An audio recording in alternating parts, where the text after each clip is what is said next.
Protect mental health, be the self-starter. Embrace Challenges 2024. Over the past year or so, we devoted our concerted efforts in producing a series titled Protect Mental Health, Be the Self-Starter, on promoting mental health. The purpose of this episode is to discuss how to take on the challenge of living a vibrant new year through cultivating our mental health wisdom. Self-reflection. Am I living well? How do you feel about your current well-being?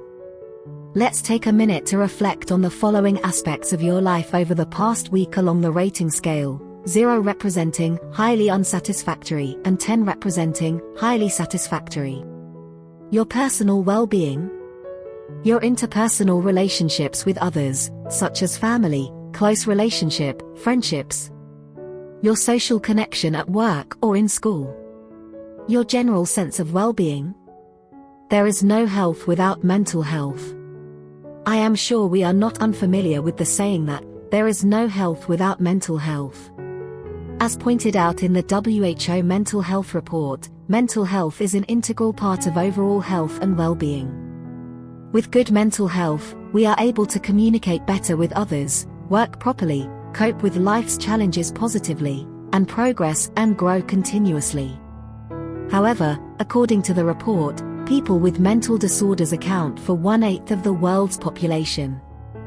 For both men and women, anxiety and depression are the most common disorders. Depression affects more than 260 million people worldwide. In addition, about half of all mental health problems begin at age 14, and suicide is the 4th leading cause of death for young people aged 15 to 29.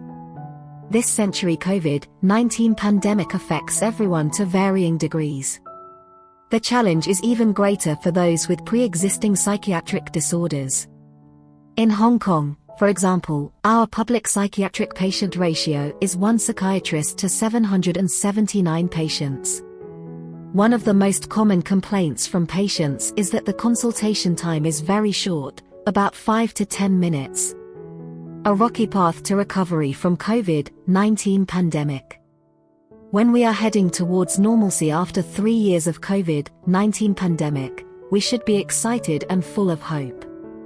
Unfortunately, on the road to recovery, we have seen a lot of depressing news about people feeling hopeless, stressful, with the increased rate of youth suicides.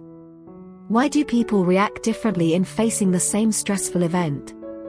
As we shared in previous episodes, stress is a psychological response to the changes in our living environment. When we need to make changes or adjustments to meet the demands of the changing environment, it is naturally for us to experience tension or feel anxious.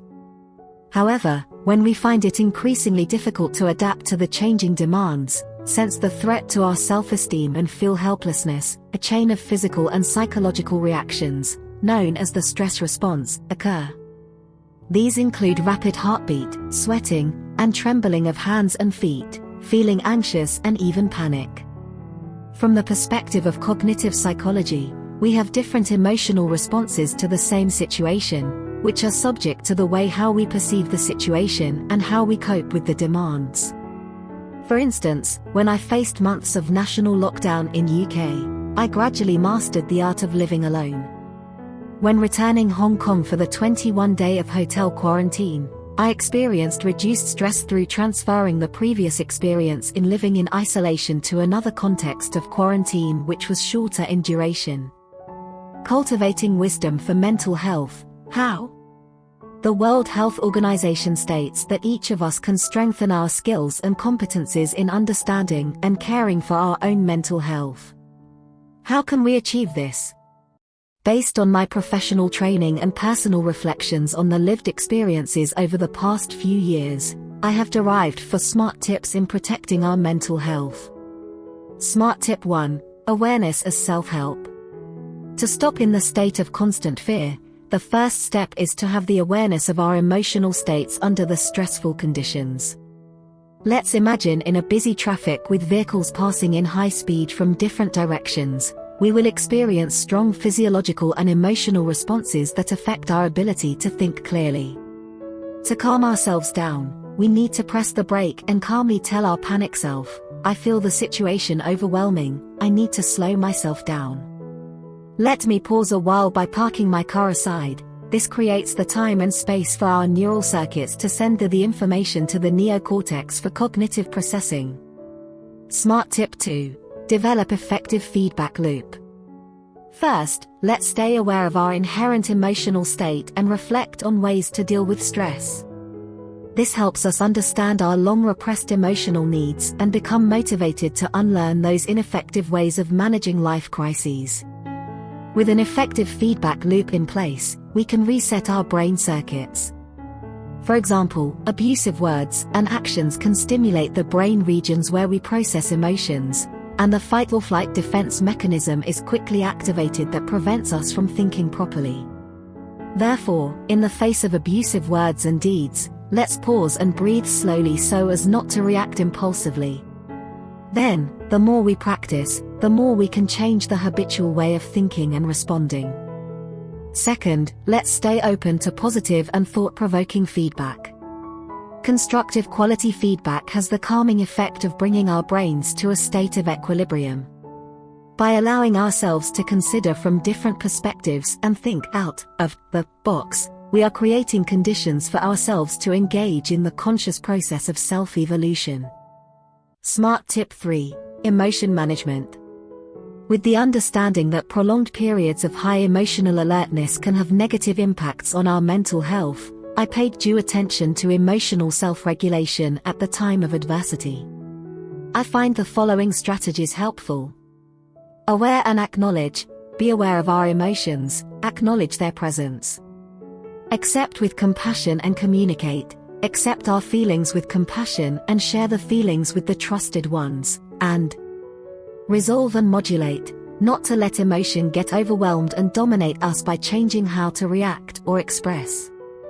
When we are aware of our emotions, we can make use of them to understand why we feel the way we do. Then, we can have mental space to process the emotions and reappraise the situation. To keep myself away from the state of passivity, I find the following activities help. Writing emotion journal. Through documenting our emotions, we can express and reflect on our emotions. According to Pennebaker's report, 1990, the practice of writing about our emotions, thoughts, and bodily reactions in relation to events is beneficial to our mind and body. Regular exercise. Maintaining regular exercise, such as walking, stretching or aerobic exercise, helps release more serotonin and dopamine in the brain, which can improve mood. Keep in touch. Keeping contact with family members and friends greatly combats the feeling of loneliness and helplessness. Smart tip 4. Reinvigoration. Through self-reflection and adjusting our mindset, we can reinvigorate the path to recovery without getting entangled in being a perfectionist. Through objective assessment of our abilities and limitations, we can act consciously to say no and break the vicious cycle of endless pursuit of perfection for external validation. Being able to get support is a blessing. Let's be wise not to let any negative feelings of guilt or shame rob us of recovery. Cultivating trusting relationships and taking the initiative to ask for help is the key to reborn. Lifelong learning.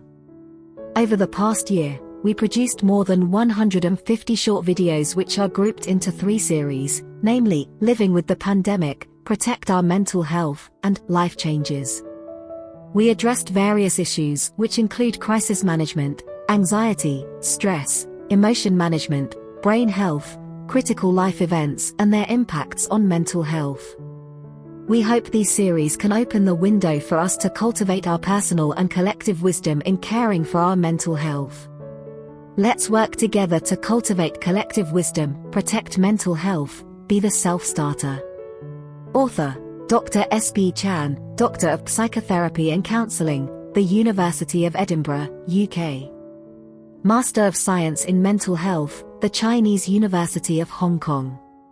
Master of Science in Psychiatry, Cardiff University, UK.